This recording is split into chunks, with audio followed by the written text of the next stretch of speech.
holiday season a time for joy and celebration, but it can also bring its share of some awkward moments and challenges. So knowing the do's and don'ts of navigating the holiday season can make really all the difference. No, it's true. So we got etiquette expert with us, Allison Shepherdek, who's here with some tips on how we can make this season not only warm and welcoming, but of course, merry and bright. So good to see you, Allison. Great Thank you for be being with here. us. Yes, thank you for having me. All right, let's get right into it. So we had to make sure and set the table right for you. We got the silverware on the right-hand side. Yeah. Let's start with what we should absolutely do first. What you should absolutely do when you're dining at a meal? When we're dining at a meal, a lot of people are going to holiday parties this month. What's going to happen? Yes, so if you're sitting down for a meal like this, you want to put your napkin in your lap. You want to wait until the host does that themselves. And the reason for that is unlike at a restaurant where there's this relationship where the servers are there to serve you, you're paying for a meal, you want to wait for the host to do that first because you don't want to come across as though they're like serving you or you're rushing them along. You want to make it seem like you don't have a care in the world. Okay, interesting. Well, a lot of people have, Friendsgiving, they're hosting events or hosting dinner at their house.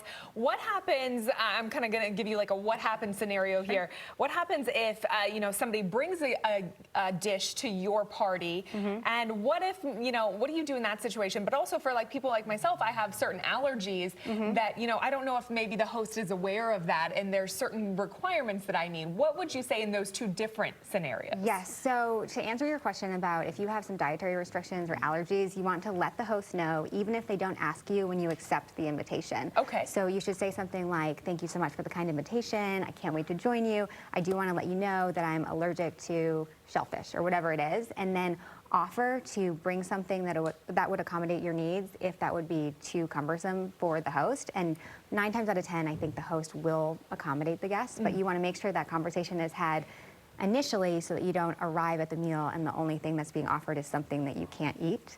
And then the host probably feels bad after that in that kind of situation. Definitely. So let them know in the beginning you're not being a bother. And then to your other question about what happens if you're hosting and someone shows up with a dish, and let's say it's a dish that's definitely like hot or ready to be served at that moment, if you're the host, you don't necessarily need to serve it unless it's a potluck where you specifically asked for something, because if you're the host, you are picking out the menu, and so if something is being given that doesn't necessarily vibe with the menu, you don't need to serve it. It's up to you. The same goes for wine. If you receive wine as a gift, you can serve it at that event or you can serve it at another time.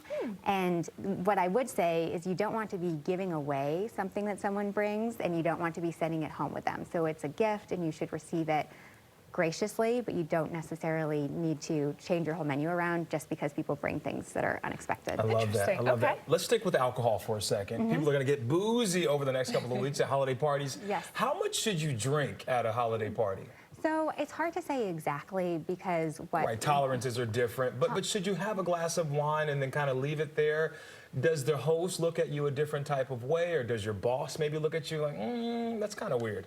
So I think whether it's food or it's alcohol, it's good to show that you have good judgment and that you're not taking advantage of an opportunity to drink in excess or eat in excess, or even just showing moderation, being aware of not taking the last of something before everyone has an opportunity to have, whether it's a roll or like some serving of something. You just want to be generally aware of the people around you and know that everyone is watching. If you have, let's say, colleagues that you're going to a Christmas party with, you want to make sure that you're behaving in a way that you can feel proud of when you go into work the next day. To piggyback off of that, what about overstaying your welcome? How do you kind of navigate or realize, okay, maybe it's time for me to leave? And how, as a host, do you maybe make that suggestion to your guests who have decided to overstay? So as a guest, I generally say about 30 minutes after coffee and dessert is served, if that's being served, is a good time to make your exit. Anything after that can feel a little awkward. You feel like you're breaking the conversation at a strange time. And then from the host perspective, there's a couple things you can do. And I recommend starting more subtly and then kind of ramping it up with being more obvious if your guests seem to not be taking the hint. So you could begin by saying, it has been so lovely seeing you tonight. We really should do this again sometime. Or you can start talking about the things you have going on that weekend or the next day or something like that. If they're not taking those hints, you can brighten the lights a little bit. You can change the music to something that's less lively. You can start to clean up. You can even put on your slippers. And at that point, hopefully, your guests will start to get the picture. Yeah, Never Can Say Goodbye is always a good song to play at the end by Michael Jackson. It's so good to Closing see time. you, Allison. Thank you so much for being with us. This is fantastic. We know a lot about you. And if you want to learn more, you can use her website and her social media handles there. And she is available to you all day long. Yeah, Allison, I highly recommend going over to her social media because I have learned so many tips myself when it comes to etiquette during really all times of the year. So if you can, check out her social media. All right, Steve, so that means no elbows on the table, Steve, all right? I like put my hands here and it's like, oh, should I Got the elbows on the knees right now, but I don't know. That's a tough one to keep in line depends on sometimes, what's on the right? table. I like to get comfortable in my dining experience.